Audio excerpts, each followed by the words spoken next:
everyone, welcome back to my classes. So guys, we have been doing the functioning of kidneys and जिसमें हमने nephron को last video में introduce किया था. So इस video में हम बात करेंगे पूरे नेफ्रॉन की फंक्शनिंग की कि how does it work. तो before I make you go through the reading what is mentioned in the NCERT, मैं आपको अलग से समझाना चाहती हूँ that what is a nephron and how does it work. तो नेफ्रॉन का स्ट्रक्चर यार अगर हम ड्रॉ करें ना तो वो कुछ इस तरीके से होता है.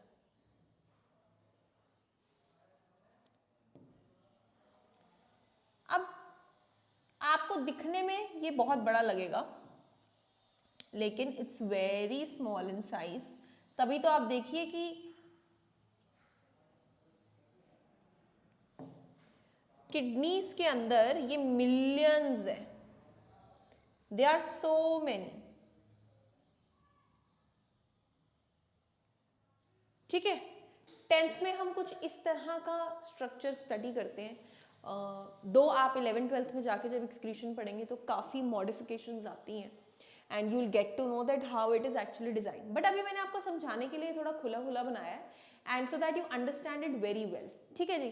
तो ये एक नेफ्रॉन है जहाँ पे इधर कुछ ग्रुप ऑफ कैपिलरीज प्रेजेंट है जो बेसिकली एक ब्लड वेसल से आ रही है और दूसरी ब्लड वेसल में निकल रही है. मतलब this is one blood vessel coming and this is one blood vessel leaving. Okay. ये जो ब्लड वेसल है that is bringing waste to the nephron for filtration. ठीक है. And this blood vessel is taking useful blood. वो useful blood लेकर जा रही है वापस. तो दैट मीन्स ये यहां पे उसको फिल्ट्रेशन के लिए लाया इधर. It brought it for filtration और वापस क्लीन ब्लड गया और जितना भी वेस्ट था वो सारा इस कप के अंदर कलेक्ट हो गया. पहला प्रोसेस. ठीक है. ये जो प्रोसेस है मैंने आपको बताया this comes under the process of glomerular filtration. ठीक है. व्हाई? बिकॉज ये जो कप है इसको बोमेन्स कैप्सूल बोलते हैं. ये नाम है भाई इसके, Normans capsule. And this tough capillaries, ये कैपिलरीज का गुच्छा, इसे ग्लोमेरुलस कहा जाता है. और ये दोनों मिलके पहला स्टेप करते हैं दैट इज ग्लोमेरुलर फिल्ट्रेशन की. वहां से आए ब्लड को मेजरली छांटा छटाई करी, यूजफुल ब्लड वापस भेज दिया और सारे वेस्ट को कप के अंदर कलेक्ट कर लिया. सेकेंडली, अब ये वेस्ट धीरे धीरे इन पाइप्स में ट्रेवल करेगा और यहां घूमना चालू करेगा. This first turned portion is known as proximal convoluted tubule, that is PCT. ठीक है. This U shaped loop is known as loop of Henle. And जो ये ऊपर जा रहा है turning this way, this is known as distal convoluted tubule. अब इन तीनों पार्ट्स में, PCT में, DCT में एंड लूप ऑफ हेनले में दो processes takes place. Which two processes? Selective reabsorption and third tubular secretion. Now one thing, since ये एक सेल है, ठीक है, नेफ्रॉन इज वन सेल, तो इस सेल के अराउंड ब्लड वेसल्स भी होंगी. ये आई गई दैट्स फाइन, लेकिन और भी तो यहां पे ब्लड कैपिलरीज होंगी. There might be blood capillaries all around this, everywhere. Correct. तो होता क्या है कि इस वेस्ट के अंदर, ये वेस्ट जो इस पाइप के अंदर घूम रहा है, इन टिब्यूल्स के अंदर घूम रहा है, PCT, DCT, इन्हें किडनी टिब्यूल्स के नाम से जाना जाता है. ये वेस्ट में से 80% तो वेस्ट है, लेकिन कुछ एग्जाम्पल दे रही हूं मैं बस, ये कोई फिगर्ड परसेंटेजेस नहीं है, सिर्फ आपको समझाने के लिए एग्जाम्पल है। लेकिन some amount of useful products अभी भी इसके अंदर प्रेजेंट होते हैं, ठीक है। तो ये टिब्यूल्स क्या करती हैं कि उन यूजफुल प्रोडक्ट्स को इस ब्लड के अंदर डाल देती हैं कि जा भाई तू तो काम आ जाएगा बॉडी में, तू क्यों हमारे साथ निकल रहा है, चल इसको ब्लड के अंदर डाल दिया। उस प्रोसेस को सेलेक्टिव रीएब्जॉर्प्शन के नाम से जाना जाता है, ठीक है। अब साथ ही साथ ये जो ब्लड घूम रहा है, दिस ब्लड, इस ब्लड के अंदर मोस्टली यूजफुल चीजें हैं 80%, लेकिन कुछ वेस्ट भी है 20%। वो कहता है जब यूरिन बन ही रहा है तो तुम एक काम करो, मेरा भी थोड़ा सा लेते जाओ, मेरा वेस्ट भी थोड़ा सा लेते जाओ, ये 20% मैं अपने पास क्यों रखूं।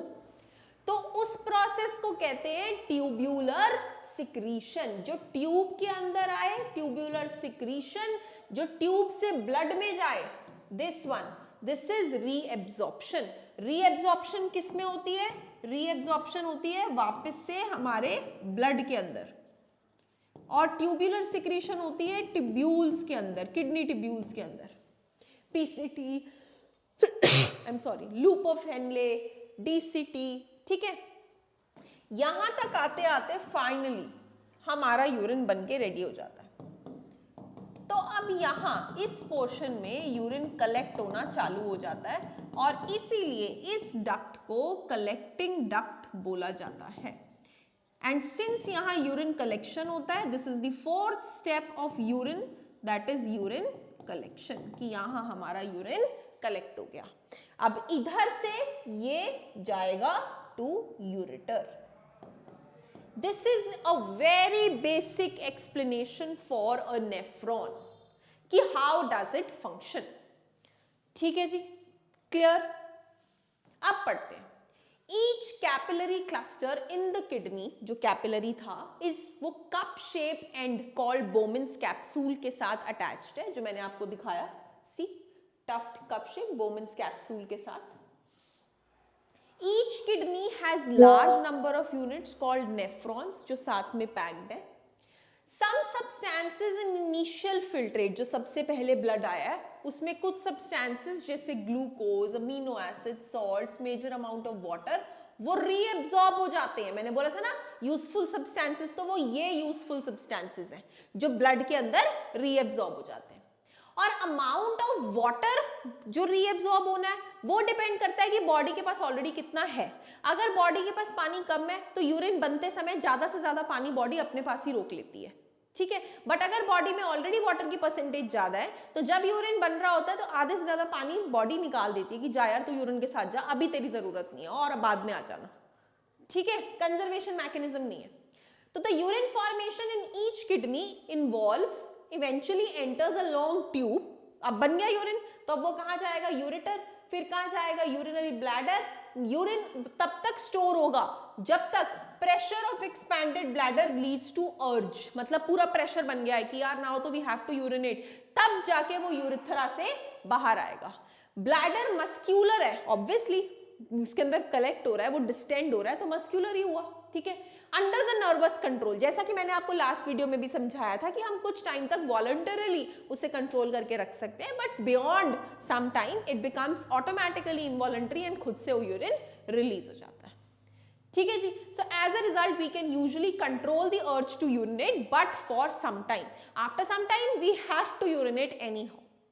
So this is the process of structure and functioning of nephron। आप देख सकते हैं यहाँ पे वही पार्ट्स मेंशन है, सिर्फ ब्रांच ऑफ रीनल आर्टरी और रीनल वेन मेंशन्ड है, क्योंकि एक लेकर आती है, जो रीनल आर्टरी है हमारी वो ब्लड और वेस्ट को लेकर आई है, और जो हमारी रीनल वेन है वो यूजफुल ब्लड को वापस लेकर जाएगी, ठीक है जी। That's all about the structure and functioning of nephron. We'll meet in another video with the future topics. Thank you.